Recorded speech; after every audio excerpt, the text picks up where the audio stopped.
Secret Lives Explained from an actual Mormon. So I'm getting a lot of questions around, are Mormons really that promiscuous? And if so, why? Like Mormons and swinging doesn't seem like a thing. Oh, but it is. And anyone who tells you it's not is lying to you. Mormon doctrine teaches absolute abstinence, that schmex outside of marriage is the sin next to murder, and that you should only ever have schmex with one person, and that's your husband or wife to whom you're legally, lawfully wedded for all of eternity. One person. So when other teenagers are going through normal, appropriate experimentation with different partners and kind of getting that out of their system so that eventually they feel like they're ready to settle down and get married, Mormons are just holding it in. When I went to college, I wouldn't even kiss boys. I was like, handshake at the door. Mormons are also told by their church leaders to get married very young. And they have to because they can't have schmex until they're married. So they're all just like about to explode. I was. Dude, you fall in love, you put a ring on it like 2 weeks later because you know you're not going to be able to both keep your pants on until you get to the temple. So you get married at like 18, 19, 20, and you haven't gotten that stuff out of your system as a teenager. And now you're with this one person and it gets super boring. Add to this that Mormon kids really don't have any type of schmex education. My mom signed a note and gave to my school that I was banned from ever going to a schmex ed class because she didn't want to taint her pure little daughter. So when everyone else was learning about their periods and stuff, I was sitting in the library reading Wuthering Heights.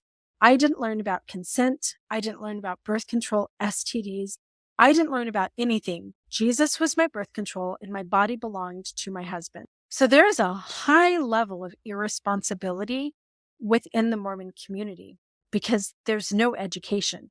So purity culture, kids who never experimented, get married super young. They don't know about consent. They don't understand like the negative consequences of infidelity, swinging. A few years in, your marriage can start to feel like a trap. It can start to feel very boring. But you cannot get divorced.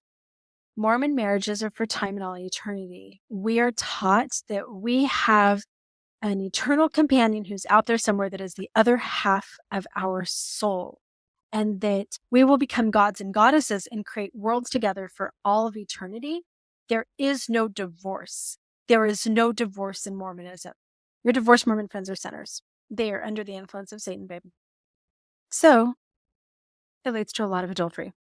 A lot of corn. Utah is one of the highest corn states. A lot of predatory behavior, swinging. My Mormon returned missionary husband had approximately 100 affairs in 24 years of marriage that I didn't know about until the end.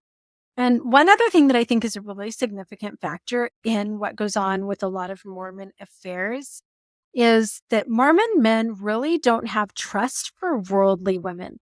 Like they're not going to bars and stuff. They don't want that type of girl. They want to cheat with Mormon girls.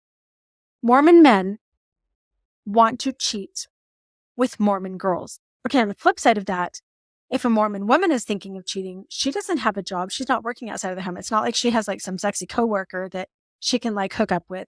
The only people that she knows are like her best friend's husband, her bishop, the elders quorum president, the guy down the street.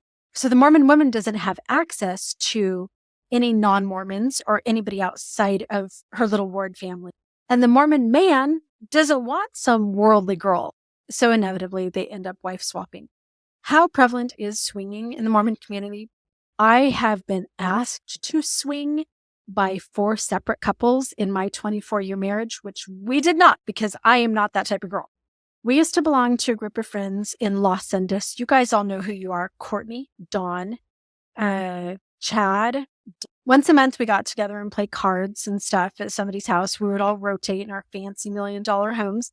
And there was more talk about each other's bodies and cheating with each other and swinging than there was about the actual card games, and got to the point where the prizes were things like, I don't think I can say it on TikTok, toys, gnomes, because that was the big thing. Like if you're a swinger, you put the gnome on your porch. If you have Mormons with gnomes on their porches, beware. During my divorce alone, my married Mormon divorce attorney actually harassed me to the point that I had to report him to the bar. He was officially censored. Two of my Mormon boyfriends from college told me that they were going to leave their wives to date me. One of them sent me a inappropriate photo, which I turned around and sent to his wife. And then I found out that a Mormon artist that I had been seeing was happily married, not even separated.